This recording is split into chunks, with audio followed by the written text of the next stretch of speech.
Простуда и грипп – далеко не единственные причины, вызывающие острые приступы кашля. Как не допустить ошибок при лечении кашля у ребенка, советуют педиатры. Во время ряда заболеваний кашель может быть симптомом, поэтому очень важно своевременно на него обратить внимание и не допустить ухудшения ситуации. Есть виды кашля, которые длительные, до 3 месяцев и более. Они проходят со спазмами, с покраснением лица, с рвотой. Это коклюшеподобные кашли.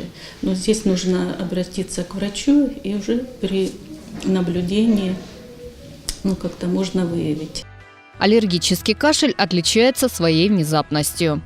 Аллергию может вызвать какой-то продукт питания, даже воздух, табачный дым, кстати, очень.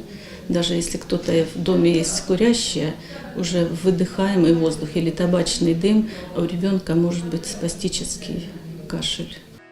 Стоит помнить, что кашель сам по себе не пройдет. При этом родители часто допускают некоторые ошибки, о которых вряд ли задумываются. Во-первых, считают, что если лекарственные препараты помогли им при таких же симптомах, то и чаду помогут. Но не стоит заниматься самолечением. Еще одна ошибка – в период болезни ребенка закрывать наглухо все окна в детской комнате и не проветривать ее. А ведь увлажненный воздух облегчит выход мокроты из бронхов и легких.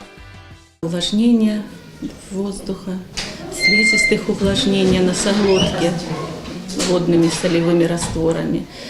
И если же такой сухой кашель с трудноотделяемой мокротой, затем можно средства отхаркивающие, разжижающие мокроту.